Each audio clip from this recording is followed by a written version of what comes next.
न'खराव दुखुनि मोदैजों साग्लोबदों।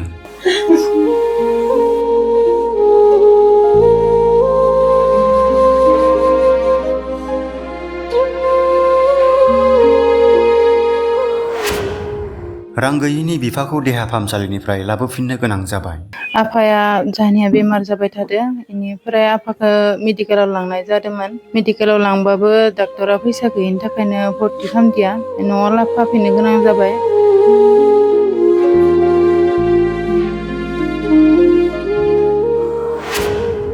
रां गैयिनि जाउनाव डक्टरा नायाखिसै बिफानि गोब्राब बेमारखौ। डक्टरा 2,50,000 रां बिदों, नाथाय न'खराव रां गैया। डाक्टरा फैसाखौ बाहाय बुजायनो बिना होनायखाय 2.5 लाख मानि बिना होदो, बेनिखायनो लाबोफाफिननो गोनां जादों आफाखौ दिनै न'आव।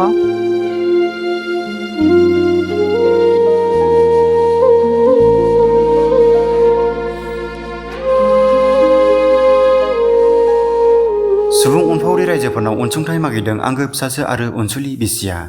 रायजो राजानि सिगाङाव आं बिखोन्दी खावलायनो नामायो, जोंनि बे न'खरखौ, दुखुथिया न'खरखौ जाहाथे रायजो राजाया बाहाय सहाय खालामो, जाहाथे जेसां हायो एसांनो सहाय खालामनो आं बेखौनो खावलायनाय जाबाय। रायजो राजाया बाहाय सहाय होबा मोजां जागोन, न'खरखौ नायफिनहरनायबा। उदालगुरि जिल्ला दैमाकुसि पुलिस थानानि सिङाव थानाय 3 नं राजागर गामिनि थागिबि बाबु बर'आ केन्सार बेरामजों नाख्रेबजानानै दं। फाहामथाय होनो रांनि आंखालजों हालाय हाफाय अनसुंथाइ नागिरबायदों बिसि दकमी बर' आरो फिसाजो पुर्निमा बर'आ। बाबु बर'खौ देहा फाहामथाय होनो देहा फाहामसालियाव लांदोंमोन, नाथाय रांनि आंखालजों लाबोफिननो गोनां जायो। लोगोसे डक्टरा थाबैनो अपारेसन एबा फाहामथायखौ होनो खावलायदों होननानैबो मिथिहोयो।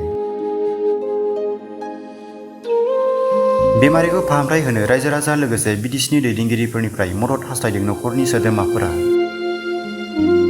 सुबुं अनफावरि रायजो राजाफोरा फिसाजो सिमां बर'नि सेन्ट्रेल बैंक अफ इन्डियानि एकाउन्ट नं 5826264368 IFSC कड CBIN 0281586 आव अनसुंथाइ हरनो हागोन आरो मबाइल नं लोगोसे गुगोल पे नं 9394849029 आव खौरां लाहरनायनि गेजेरजों मदद हरनो हागोन।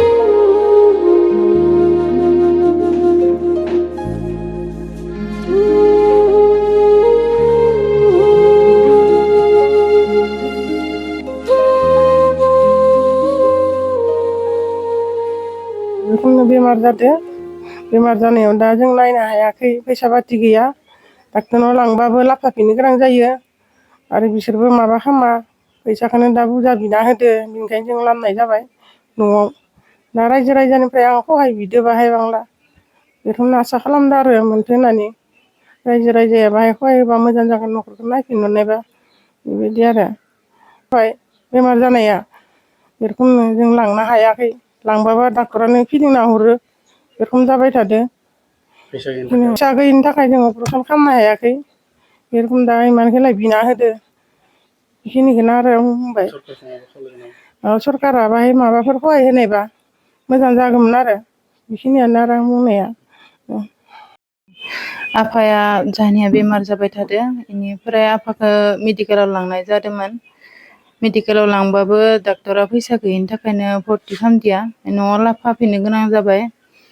डाक्टरा फैसाखौ बाहाय बुजायनो बिना होनायखाय 2.5 लाख मानि बिना होदो, बेनिखायनो लाबोफाफिननो गोनां जादों आफाखौ दिनै न'आव। रायजो राजानि सिगाङाव आं बिखोन्दी खावलायनो नामायो, जोंनि बे न'खरखौ, दुखुथिया न'खरखौ जाहाथे रायजो राजाया बाहाय सहाय खालामो, जाहाथे जेसां हायो एसांनो सहाय खालामनो आं बेखौनो खावलायनाय जाबाय। लोमजानायालाय आफाया जानिया ओरैनो दान 4-3 जालाय लांबाय, आफाया लोमजाबाय थानाया। आफानिया टिउमार आरो टिउमाराव केन्सार जादों होननानै बुंदों डाक्टरा, आरो किडनिकआव बारा जानानै नांगिदों होनना बुंदों दा डाक्टरा। अपारेसन खालामनो सानदोंमोन, अपारेसन खालामनो दा फैसा गैया, लांबाबो डाक्टरा फिदिंना हरफाफिनो, फैसा गैयिनि थाखायनो।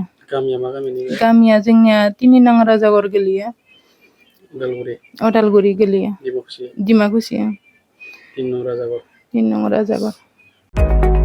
उदालगुरि ओनसोलनि रायजो राजाफोरनि थाखाय गोजोनथाव खौरां। नोंथांनाव गारि मटर बाइक गैयाब्लाबो जेबो जिंगासिनो गोनां गैला। हान्थामेला दावबायनो थाखाय नोंथांनाव गाव गावनि गारि मटर बाइक गैयाब्लाबो बेसेन गोसा समखौ आद्रि खालामनाङालासिनो थांनांगौ जायगाफोराव थांनो थाखाय जेब्लायबो जेरावबो राइड्सआव मोननो हासिगोन। एन्ड्रइड मबाइल एप्सनि गेजेरजों नोंथाङा हास्थायनाय थावनियाव अनलाइननि गेजेरजों बुकिं खालामनानै हान्थिनो हासिगोन। राइड्स एप्लिकेशनाव गोरलैयैनो नोंथांमोना बाइक, इ-रिक्शा, अट' आरो पिकआप बुकिं खालामनो हागोन। उदालगुरियाव राइड्सआ सोलिगासिनो दं आरो सिबिथाय होगासिनो दं। राइड्सआ नोंथांमोननि थाखाय आरो बयनिबो थाखाय।